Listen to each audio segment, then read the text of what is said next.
Combien de reconnaissance, combien de gratitude on doit avoir envers le mouvement Chabad, le mouvement Lubavitch. Bli Ain Hara, là où on va, on sait qu'on peut compter sur eux, ils font un travail exceptionnel, extraordinaire.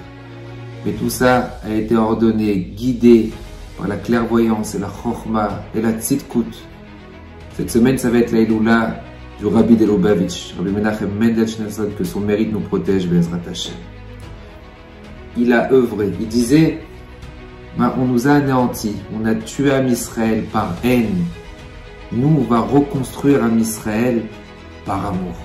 Que chaque Ben Israël, chaque juif, c'est un diamant, c'est une part d'Hachem, on se doit de le sauver, peu importe qui il est. On raconte sur le tzaddik une des histoires, il y a des milliers d'histoires, mais pour apporter une petite histoire, peut-être nouvelle, mais que j'ai beaucoup aimé. Il y avait une famille, malheureusement dépitée, qui viennent voir un Rav qui s'appelait Rav Schwartz. Et demande conseil auprès du Rav, s'il vous plaît, faites quelque chose. Notre fille est partie faire les études dans une école laïque et elle s'est amourachée, elle a rencontré une personne qui n'est pas de confession juive. Elle a décidé de se marier.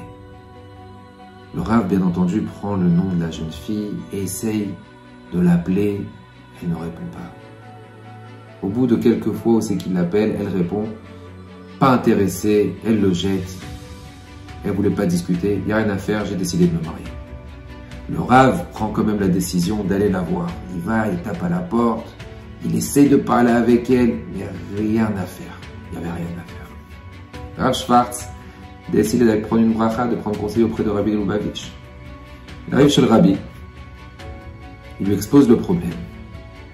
Et le Rabbi lui dit, dis-lui qu'il y a quelqu'un à New York qui n'arrive pas à dormir à cause de cette situation.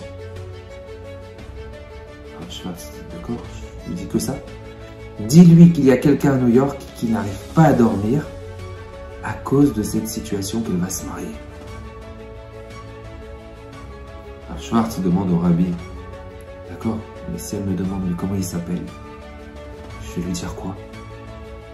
Alors il lui dit, mais Menachem Mendel, il n'arrive pas à dormir parce qu'elle va se marier avec quelqu'un et par l'avenir, elle va perdre ses valeurs, elle va perdre ses repères, elle ne réussira pas.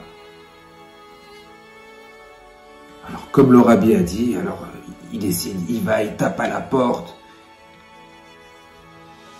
et rien à faire, elle répond pas. Il la piste, il la cherche, il dit, regarde, je t'en supplie, donne-moi une seconde.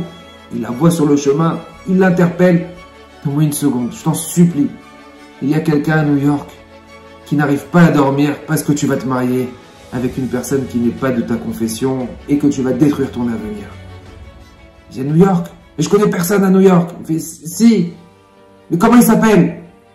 Menachem Mendel Schneerson. Je connais pas de Menachem Mendel Schneerson. Il fait, mais si, il m'a dit de te dire. Mais arrête de m'embrouiller, laisse-moi tranquille.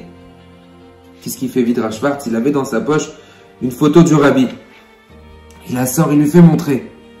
La fille, elle regarde, elle se décompose.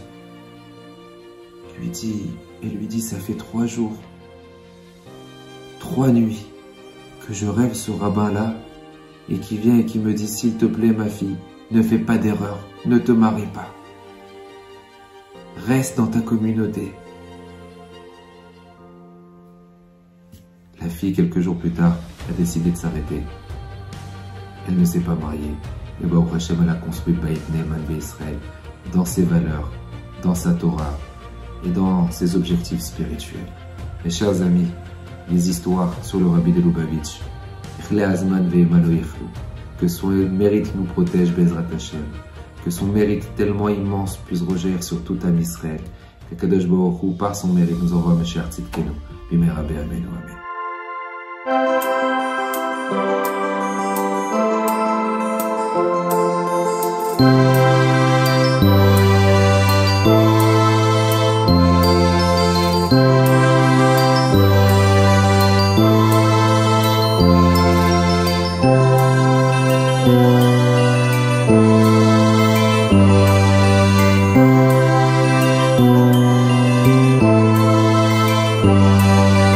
Shabbat.